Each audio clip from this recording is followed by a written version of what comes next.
and we're really excited to have you today, Yvonne. Thanks for joining us, especially at such a late time in the evening. No, it's fine. Yeah. How are you doing? Yeah, I'm good. I'm good. I'm on my annual leave. Yeah, and it's really a break for me. So I think today I can really say something very fresh. Nice. Have you had a relaxing few days? Yes. I was in Nanjing a few days ago, and there Uh, is going to open up a new private museum called G Museum.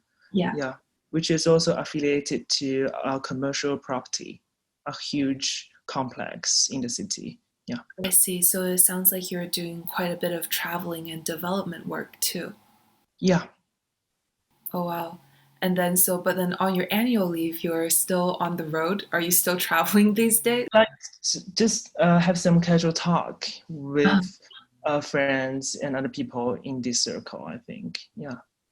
Nice. That's good. And then how has these months been for you?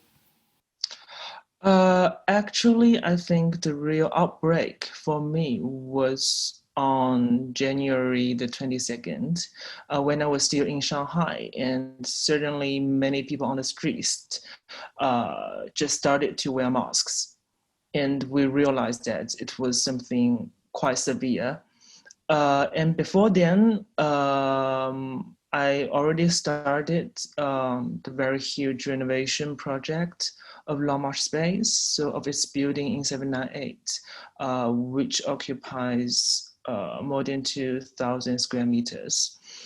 And during the outbreak, actually it's for the previous half year, from after the Spring Festival, actually, so from February to early May, I was trying to carry out the entire renovation.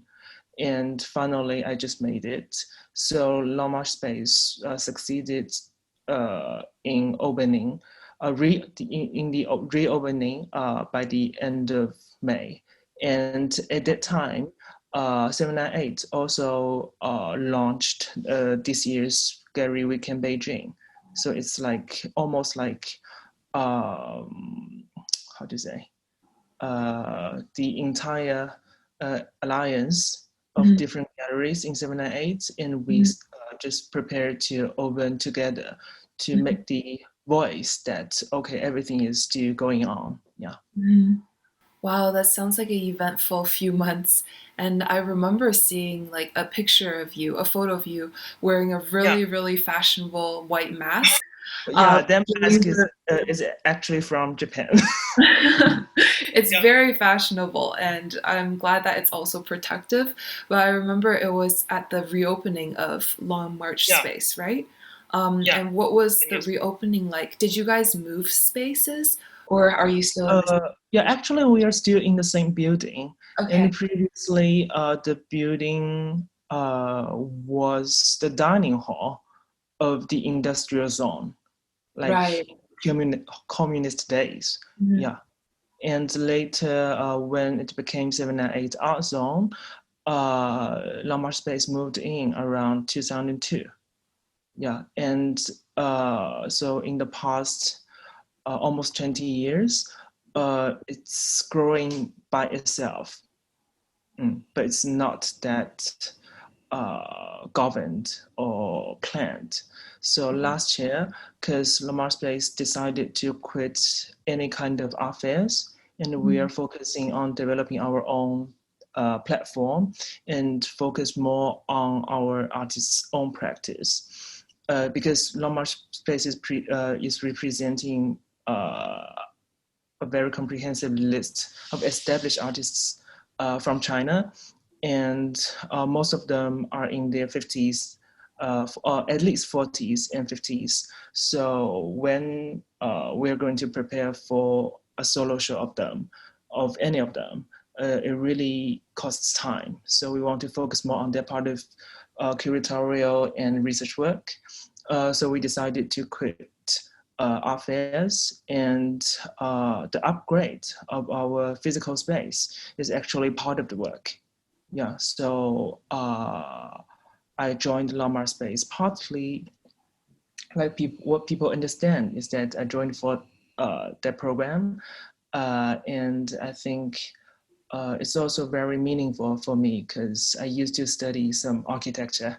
So yeah, and I also experience the movement or advancement of a very important institution in China. Yeah. Absolutely.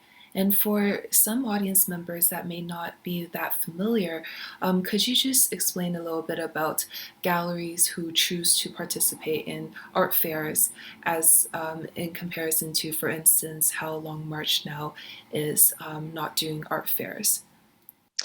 Because the main point of this time's renovation is that we change our storage space in 798, which occupies around 1,000 square meters, into a VIP gallery. So, and we have two VIP reception spaces, one open lounge and one closed collector's room. So in that space, basically we are showing for each artist, we are showing several pieces of their recent works, and we just sell them in our own space. So for normal mid-scale galleries in China, they don't have that large room of private viewing, and they're only having their main gallery space for a current show. So maybe it's a solo show, even though even it's a group show, it's quite limited for them to show all the pieces from like different artists, and especially I think due to the international situation, even before the outbreak of the virus, I think the founder Liu Jie, he also realized that. So at least for this year, maybe also next year, it's more important to have the consumption or the consuming circle from the domestic market, other than we sell pieces to the international audience. But at least we still have to show the international audience what we are doing. So I think Lamar Space is also one of the first galleries who has its own online viewing space. Yeah.